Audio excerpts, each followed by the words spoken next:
Hello, everyone.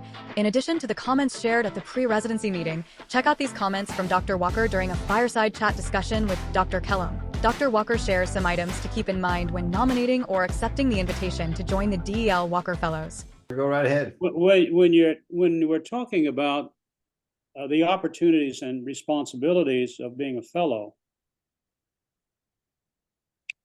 and I'd like to spend a little time talking about what I think are the opportunities first. Mm-hmm.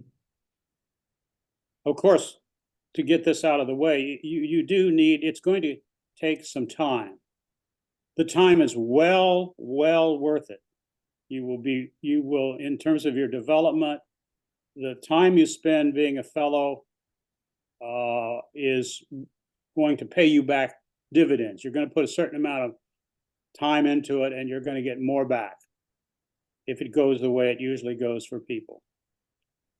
But if you're really struggling and just really right now don't have the time, it may not be a wise thing to volunteer to be someone that people could vote for as a fellow. And that, reining ourselves in, whether you're president of the United States or trying to be a triple sport hero, we often think we can do things, and we have to be careful that we don't overextend, and as a result, not only hurt ourselves but others. But having said that about time, I think that one of the things that is really helpful about being a fellow is that you get to work with other people who are at a maybe slightly ahead of the curve right now in terms of their development as leaders compared to the rest of us. So you're working with a group of other fellows, and generally in the beginning, of course, you're working with fellows that are more experienced. And this is an opportunity for both individual, team effort, and constructive feedback from people who are sort of more at the top of their game. And this is a great opportunity to be in a team with other people who have been selected by their cohort because of their development at that point in terms of having the characteristics of a scholar leader. And being in with that group and seeing how they operate and learning to be a group with them as well as independent is an extraordinary opportunity in one's own development, in the Dell doctoral students' development. So I think that is one thing that is useful to stress and to understand. And the fellows themselves can talk about that. They can, from experience, talk about that. Also gives you an opportunity to see how the faculty work. You get to be on stage when the faculty are rehearsing their lines. So you learn more about the art of acting as a faculty member, because you're a sort of a co-teacher. It's one of the things where you're an apprentice, but also a co-member of the team that's working with a given cohort each year. And that lets you both interact with the cohort, so it helps you in your development and teaching and leading skills. Working with another cohort, this is the cohort you're assigned to after you become a fellow that you'll help in a couple years. But it also lets you, as I say, work with the faculty and work as a partner with the faculty, not as a person receiving all the time information. So it's a special opportunity, which we expect everybody to have those kind of opportunities in the Dell program. But as a fellow, you have those opportunities also. So it's like going from AAA to the major leagues. And one of the things that when you bring people up from the minor leagues to the major league, you may know that they aren't really ready yet, but you want to give them a picture of what it's going to be like as they develop further.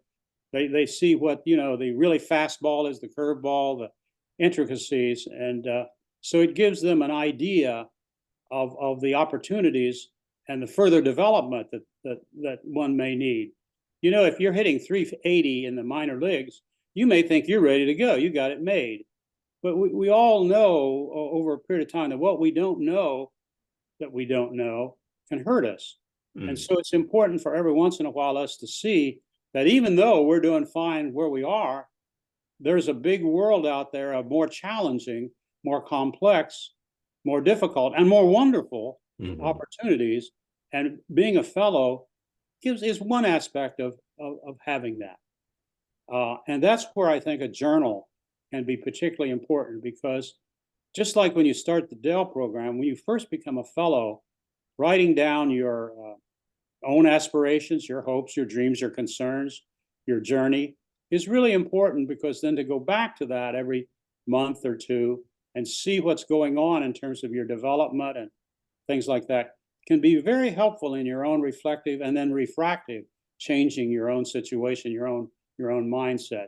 So that was just a thought of some things that might be helpful. I appreciate that, Dr. Walker. And as you're sharing that, it reminds me, and I'll share with you, there was one of our newest fellows, we were talking about sharing these fellow stories with the new nomination, that we're inviting into the fellowship.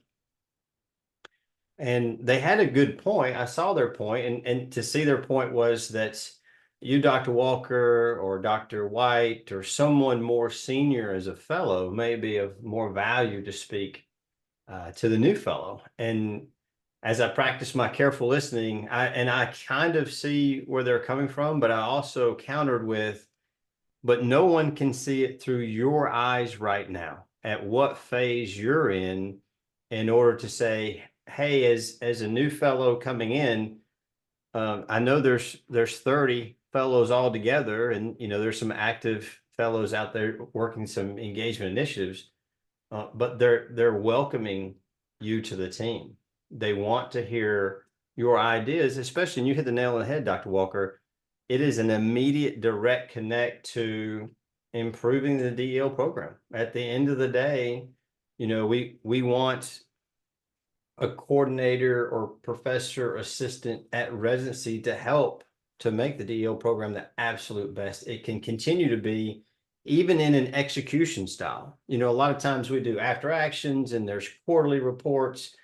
We're interested in maybe not the here and now, but the here and now, and what we need to consider for the next time. So when you spoke of that yeah, they're just getting started and maybe in AAA, it kind of resonated with me that we are all just in different phases of our journey. And I'd like to share what I went back and listened to Dr. Bill White's comments during our last meeting, and he was spot on as well, that the DEL program, not so much what the DEL program should be about, but when I re-listened to his words, maybe a little bit as we spoke before, the meaning beneath them, and what he was describing was the process that you go through, because you're a changed person. You will never be the person you were, especially when we go back to journaling. You will never be that day one, year one person again. For the things in the authentic learning environment that DEL creates around you, it changes you. It changes the way you think and interact with people. The idea of as soon as you're selected a fellow, that's one of the times you should sit down with your journal and talk about your feelings and your thoughts and your concerns and your aspirations. And that's also a time that everybody else in the cohort should sit down and write in their journal just after they've selected someone. How they feel about it, positively, negative, what they thought about it, because I think that's a time, there are certain times when they're sensitive, or times when you're reflecting. And I would think both after you've been selected or have not been selected, it would be a good time to write down what your thoughts about that are. I appreciate you sharing that. And that's going to be the only way that, in a very selfish way, I'm thinking of the fellows in a program way. That's also probably the only way we'll get better from the initial selection, invitation, nomination, and selection of a new fellow, to go back and truly see what we can change. And with that, Dr. Walker, I'd like to share with you, I'll be talking to Dr. Dugan and as a steward of the fellows for this year. each new fellow will go through an onboarding process, just like you would do with any organization really that's worth a flip, right? So we'll go through a 1v1 onboarding process for questions and answers. And I love that. I love that journaling, even for someone within the cohort about the experience that they went through. And I guess I appreciate you sharing that, Dr. Walker, again, because after I'm kind of beating myself up on the difference between a ledger and a journal. And I think I did that quite a bit at DEL year 2, was a little bit more journaling, a little bit away from the task of the day at residency. And kind of I say it out loud, and I'm reflecting on it now because there was so much to reflect on in the moment when Dr. Robinson would say, or Dr. Kohler would say, what we need to be thinking about for our writing. When we were, I won't say we were being shouted at, when we were like, what are you thinking about for your dissertation? What do you think about? Well, I don't know yet. Well, if you had to say what it was about, what would it be about? Like, well, I don't know. But being able to refer back to your notes from those conversations was very helpful to me. I can see, I've got a mental picture of my notes right now, because was it Dr. Robinson, Neil? Do I have that name right? I think so.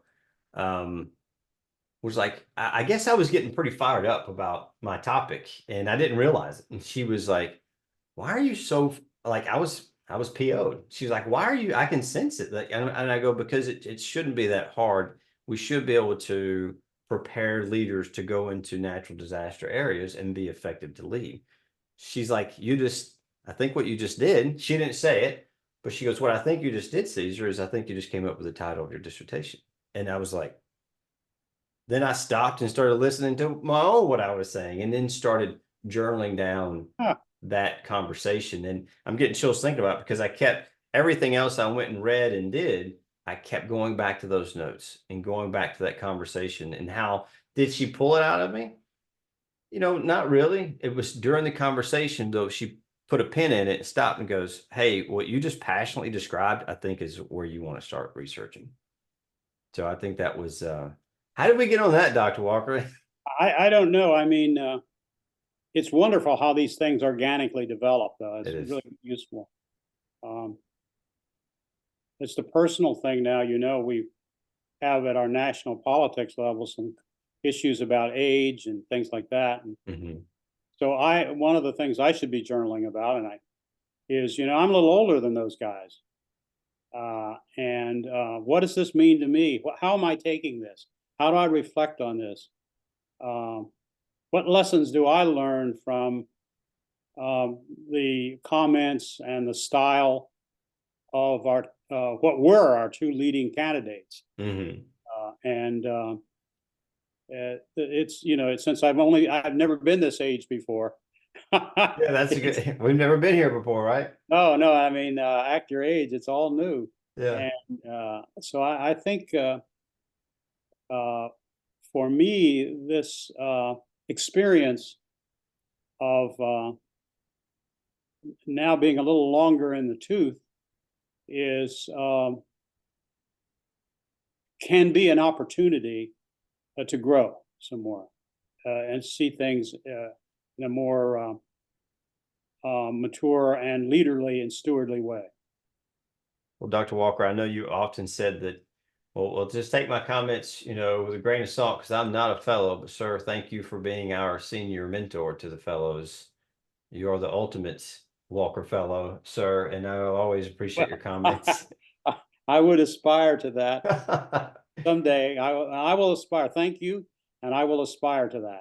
Thank you for listening to Dr. Walker's perspective on considerations to think about when selecting your cohort's Walker Fellow.